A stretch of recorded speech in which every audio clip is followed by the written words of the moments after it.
Welcome to Wavemakers, the podcast where we dive into the stories of bold thinkers, trailblazers, and innovators who are making waves in their communities, industries, and beyond. Together, we'll explore the ideas, challenges, and victories of people who are shaping the future.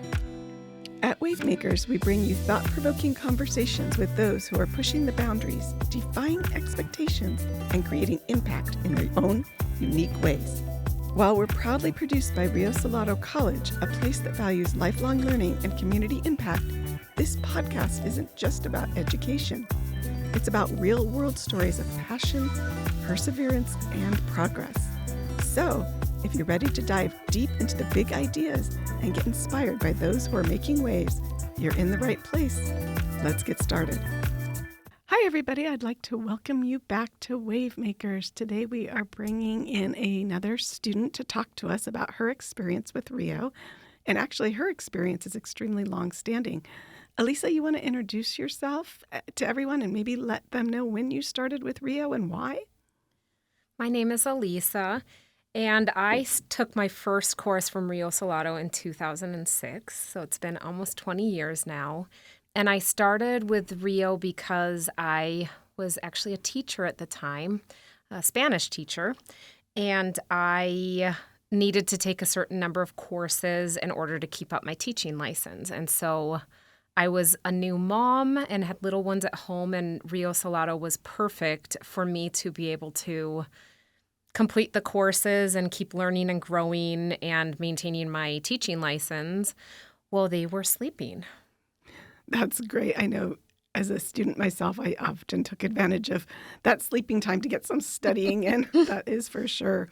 But you were then balancing, motherhood and keeping up with that. But then when you decided to go back to school, still balancing motherhood, but the kids maybe a little bit older and no longer, needing as much attention, you turned back to Rio. Can you tell me when you returned to school, what was going on in your life and why you decided to take that leap? Yes, but before fully answering that question, there is kind of an intermediate step. When I, after teaching,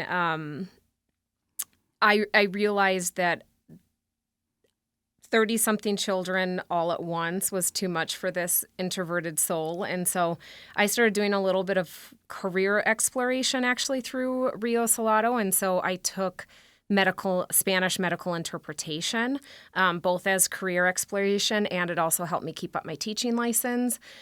And so I had done that, and then in 2020, when I decided to do nursing, honestly, it was not even a question of where I was going to do the prerequisites, and I'll explain why in a minute. But, with choosing where I would go to nursing school, that was definitely something that I researched and thought about a lot and weighed everything out. But with where I would do the prerequisites, it was not even I just knew I was going to do them at Rio Salado. And the reasons why are because, when I did those courses many years previous, so that was 14 years later when I took my first course from Rio in 2006. It was now 2020, and I decided to go to nursing school and wanted to become a nurse. And there's a lot of prerequisites. Some of mine had expired, like I'd taken biology. I had to retake biology. And then a lot of them were new courses that I hadn't done earlier in life. And so I knew that the only way for me to be able to get all of these very difficult courses done and still take care of my family and, both emotionally and also financially, to be able to keep working, the only way I could do that is if I had the huge amount of flexibility that Rio Salado gives. And when I say flexibility, I mean not just in the sense of, hey, I can study and take tests even if I'm traveling and, the many things that can happen in life and squeezing in studying and tests and everything in, those whatever hours worked for me. I had to put the work in, but the flexibility of when I did that work was flexible, but it was also the pacing because, for example, in the summertime when my children were out of school, I didn't want to be taking rigorous maybe one rigorous course, but not 2 or 3 or 4 rigorous courses. And so I could time everything because Rio Salado has these frequent start dates. I could layer and time everything. So I was able to get a lot of courses done, but with timing and pacing exactly what fit to my life. And so that's why I didn't even look anywhere else, because I knew that Rio Salado could give me that flexibility in pacing and in when I put the hard work in. I love how you said it would fit into your life, because that's something so many of our students talk about. We have students who are degree seeking, or maybe they're getting a credential, or like you, taking prerequisites or taking a course they need to fill in a gap for an educational journey that's going to take them elsewhere. But for right now, this is where they need to be. And I love how you said it was going to fit into your life. That makes so much sense.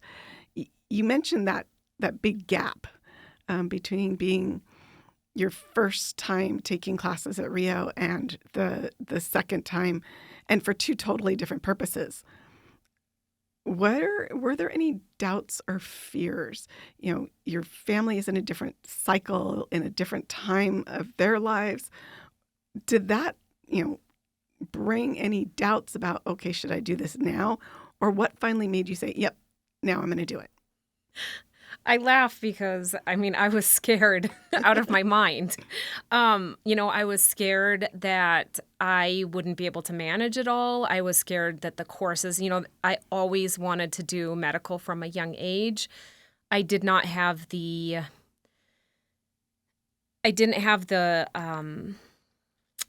belief in myself or the academic preparation to take those. When I did my first bachelor's degree earlier in life, it took me a while to build up the courage because the classes are so difficult. They call them weed out classes for a reason.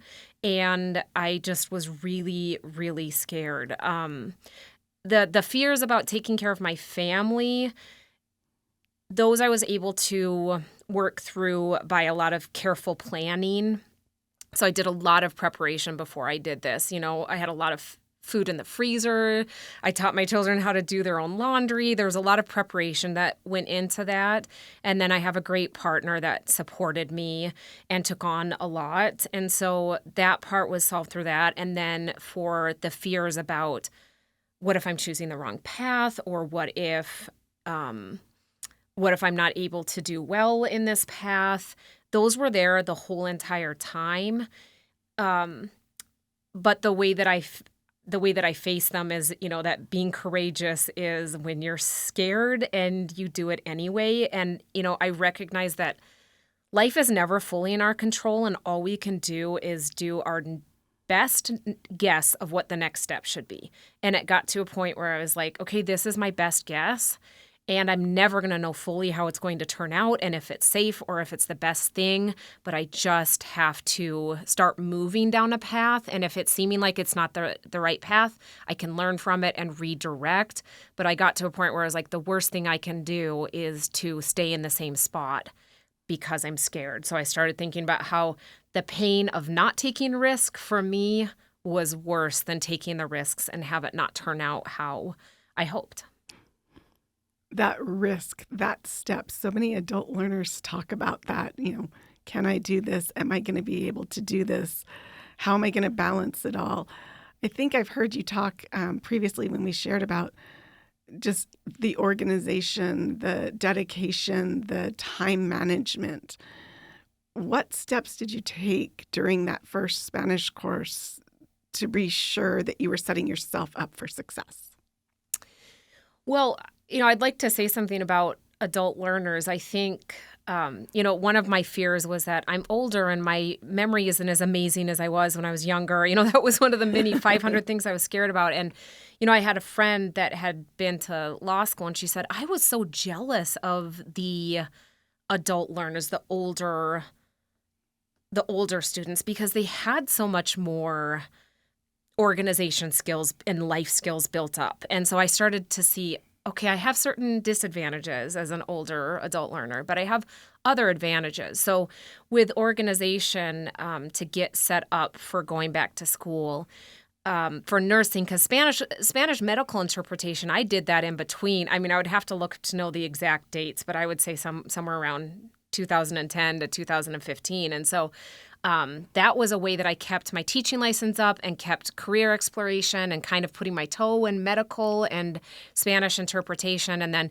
several years later in 2020 is when I decided to go to nursing school. And what I mean by organization is kind of, I mentioned having food in the freezer, but also having systems and procedures. Like, we delegated out who was going to do exactly what, who was going to grocery shop, who was going to do the laundry, and how we were going to do it. And, like I said, teaching my children how to do their own laundry. So there was definitely some extra independence with the children. And then there was, dividing up. I was going to have less time, so I could take on less. And so my partner took on more. And so really, I think getting your support system involved and just becoming very, very efficient. Unfortunately, you do have to make sacrifices. So for example, my friends, I told them, I love you dearly. I will not get to see you as often. And so I made sure that I saw all of my friends right before I started each big step. If I knew I was going to be very busy with prerequisite courses for the next coming year and a half, or right before starting nursing school, I made sure I saw all of my close friends. And so, there's enacting your, trying to get help from your support system, and then trying to set expectations with friends and family that you just won't be able to do as much or see them as often because you do have to make sacrifices. And then enacting systems and procedures in your life that make things automated. So for example, one of the things that I actually started doing in 2020 because of this journey, and I still do to this day, is instead of having to keep everything in my head that I do every week, I have it on this weekly list, including the days that I usually do it. For example, watering the plants. Instead of trying to remember, have I watered the plants? What day? I just have this list that every day I batch cook on Sundays. I water the plants on Sundays. I do this thing on Tuesdays. And if I'm not able to get to it that way, it still is on my list. And then I have this space on my weekly to-do list where I leave for flexible things that come up. And so just really getting organized about what do you need to do every week to keep your life or your family's life organized, and then writing it down and having a weekly to-do list that keeps you on track so that you're not keeping it all in your head, because that's more stress and time trying to keep it all in your head. Okay, this is ending up to be a wonderful lesson in organization, and I love this conversation because we must be kindred spirits. While this was all the preparation for doing that academic journey, can you just share a little bit about what that looked like starting in 2020? Did you have, 5 classes you had to take? Did you have 4? Did you take 1 at a time? Did you delve into 2 at a time? What was that timeline for you? Yeah, so when I took my first courses back in 2006 and in the 2010s, it was just 1 at a time, and it was really easy to figure out the start and the end dates. When I did nursing school, I needed to get a lot of courses done all at once. What really worked for me was I staggered the start dates. So, for example, I started with a really easy course because I needed a confidence booster. And so I started with human development and got my confidence up with that one and just did that one for a few weeks. And then I layered on chemistry, which would be challenging, but it was the first layer of chemistry. And so, I planned it out so that I could build my confidence by not taking on too much. And I got a lot of good advice that way of just start easy to build your confidence and also to kind of refine the systems and procedures in your life and your support network for everyone to have time to get used to it and then ramp up. And that worked really, really well for me to start slowly to moderately, and then ramp up with intensity. And it's that layering of classes, like when I knew, okay, this one's going to be in peak midterm, so I'm not going to start a course right then. I'll start maybe a week after, So I didn't take courses, and this is why Rio Salado worked so incredibly well for me for my nursing prereqs, because I wasn't limited to start a course in January, finish it beginning of May. So so for example, I could, sometimes I was taking 4 courses a semester, but because one would finish and the other one had started, the way it was layered, I was only taking 3 courses at a time, but I was able to finish 4 in a semester. It's tricky to explain, but it worked because it's this Tetris that you can do with start dates and timing. Okay, this is going to be final season for this course, so it worked out really well to layer it that way. And I think, too, you can also just look at your family schedule and, okay, I know this is going to be going on with the family. Maybe I'm only in one course at this time, or, hey, we're going to plan a vacation. Let's try to work around that.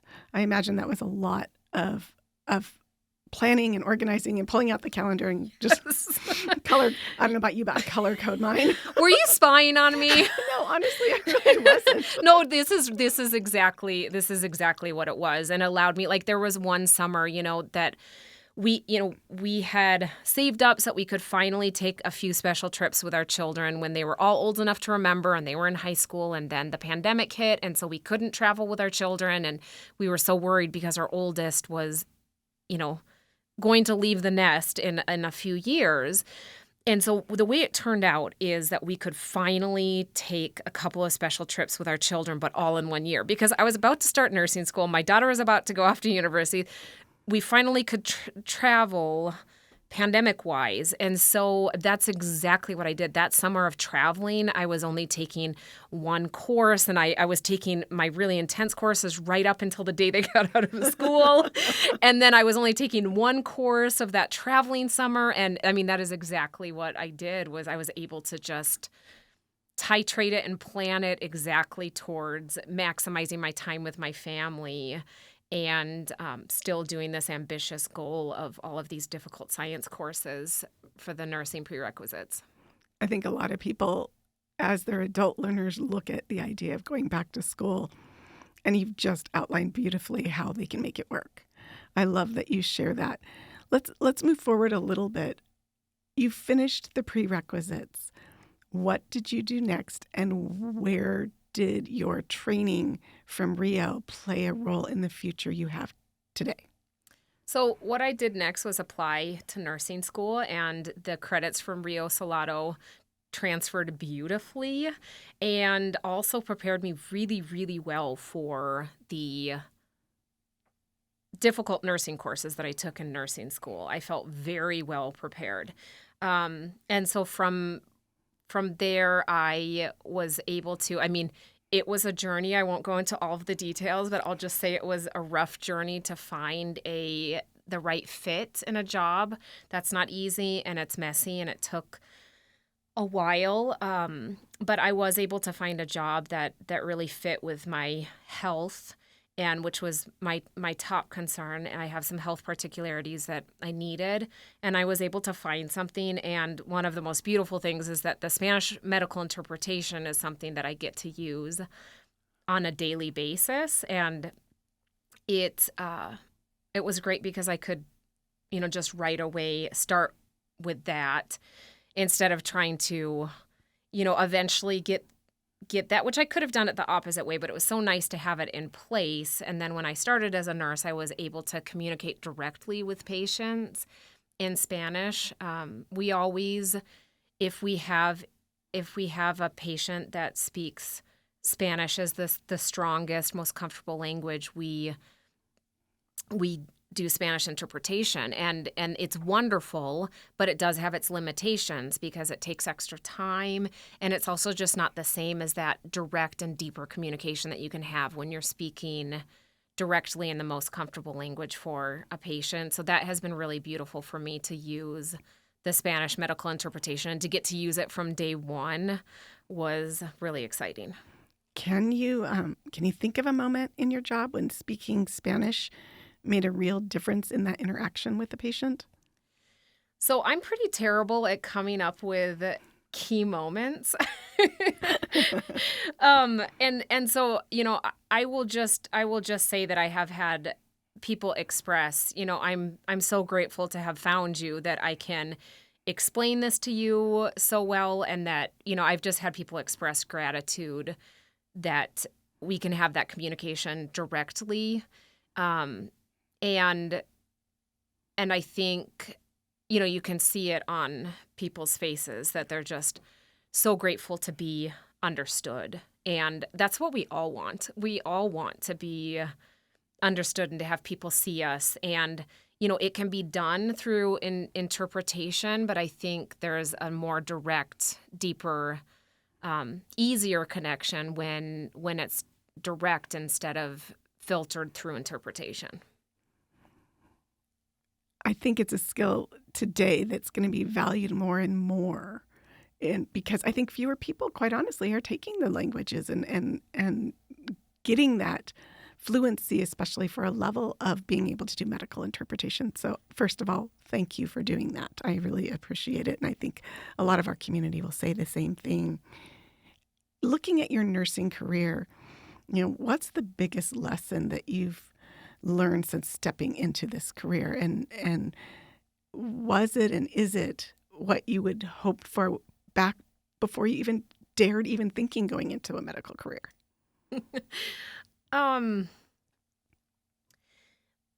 It is really, really hard choosing a career path when you don't know exactly what it's going to look like.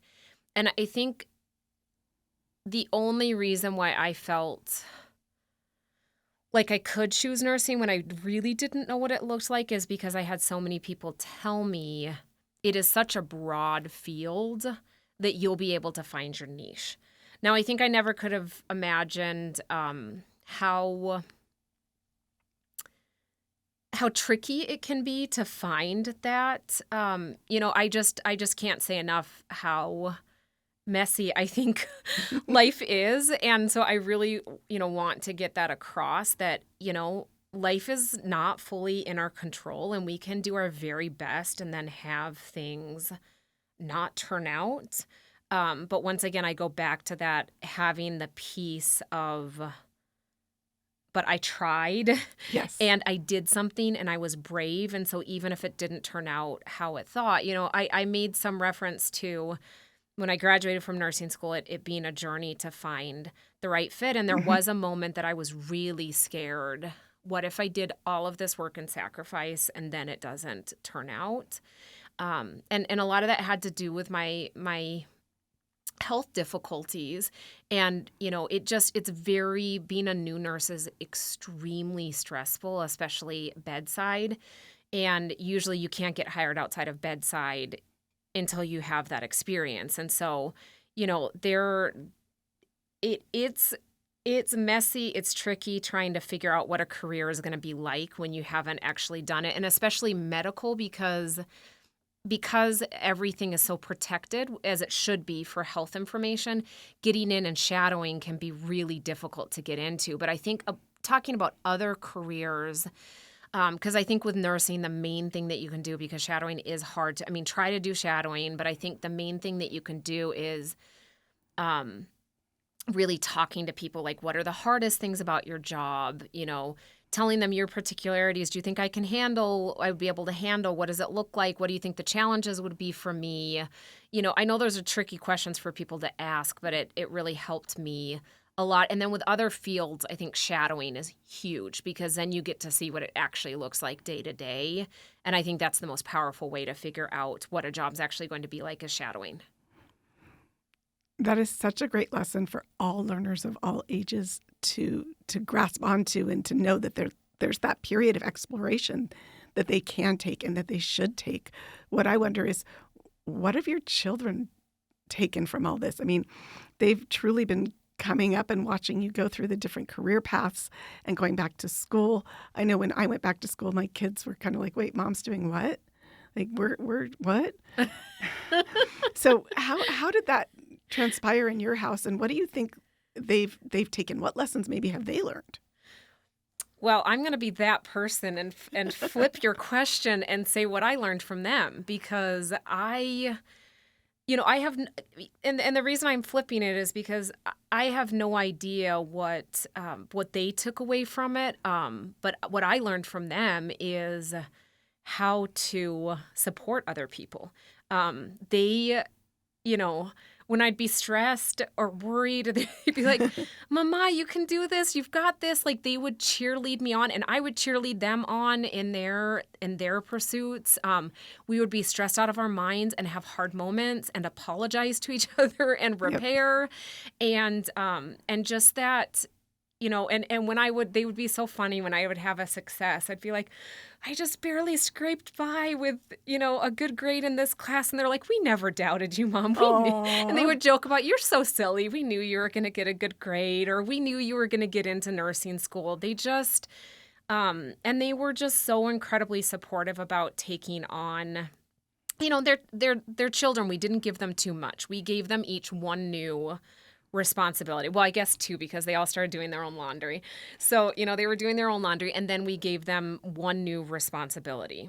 So my oldest she was going to do a grocery shopping trip a week, and another child was cooking something for the family once a week. So it was very, very appropriate helping out. And I think it really gave us all a team. Like we really, really pulled together as a team and supported each other. And I think the difference here is that in the past, it had more been about the parents always supporting the children. And it kind of gave them a chance to be leaders. They weren't taking on too much work. Like I said, it was just a little bit more responsibility than they had before, which was good for them for growing in responsibility and organization as they get older.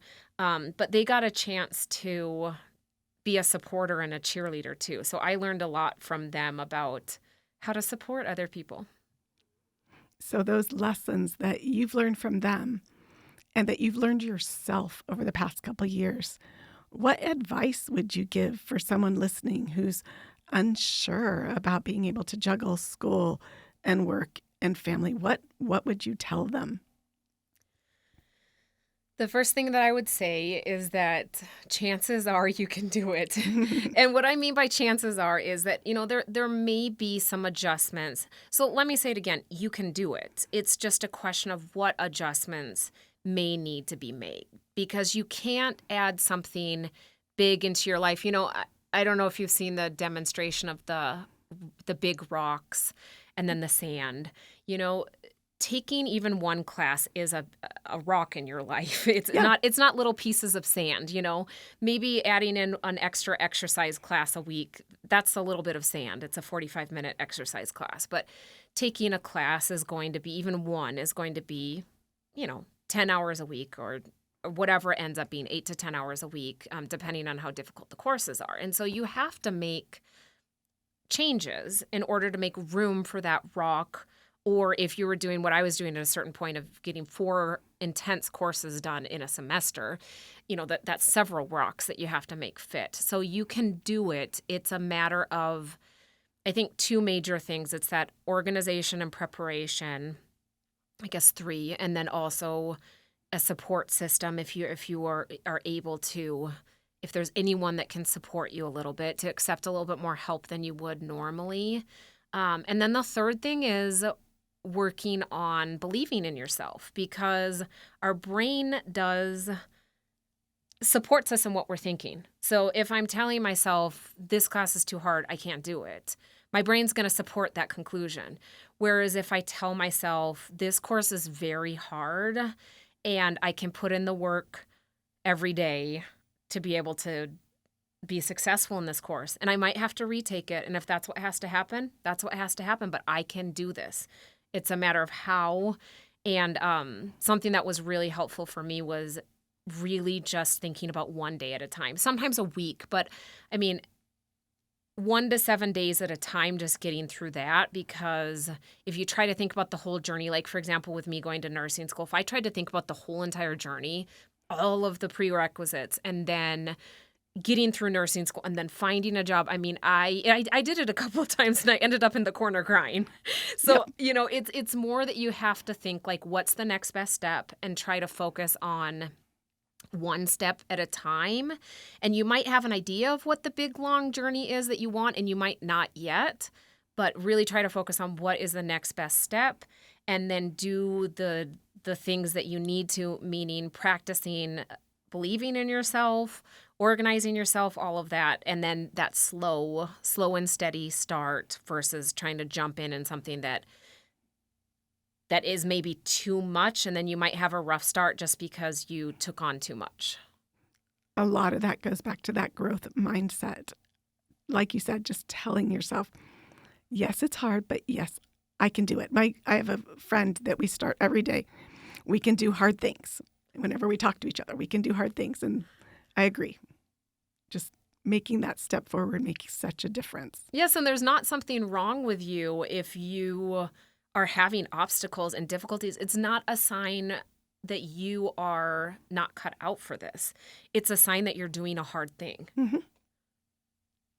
We hope that as adults, those lessons we have from the past can help us as we go through with our futures and make that step. Because I don't know about you, but every now and then I'm like, what do I want to be when I grow up? And hey, I've got 3 adult children at home. And so it continues. It's never ending. It's true. And I think that that's part of the beauty of being a grower and a learner is that you can always see like, well, I love this and I would love to do more of this. And, you know, it's beautiful. And at the same time, I have to remind myself to focus sometimes because you can't do it all. But we try. Yes, we do. So if you had to look back at all this and this journey you've been on, was there one moment that you just really realized, oh my gosh, I did this? You know, as funny as it is, for me, that moment was actually in the dark tunnel of having invested so much and having not found a good fit for my health in nursing, because I had to grieve the fact that I don't have control of how this is going to turn out. Right. And you know, through a dear friend who happens to be my sister, she was there for me in that very, very difficult moment. And she helped me see that I would never regret having taken that risk, even if it didn't turn out how I wanted. And that I would always have that, you know, the medical knowledge and everything that I learned from the whole entire journey was already helping me in my personal life, not to mention, you know, that maybe it could work out career-wise, even though I was really discouraged in that moment. And so I think that moment was really the key moment. When I called her, it was a Friday night, and I was distraught and scared.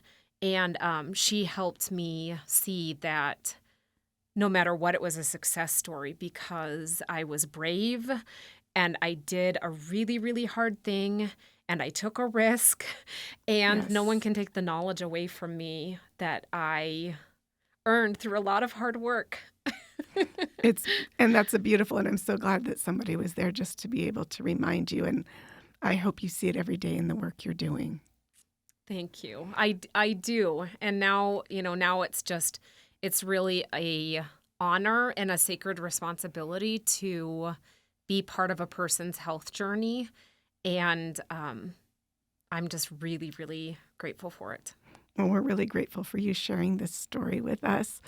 Real listeners, I hope you've enjoyed this podcast and have walked away as inspired as I have, and continue to come back to listen here at Wavemakers as we follow students and community members on their journey.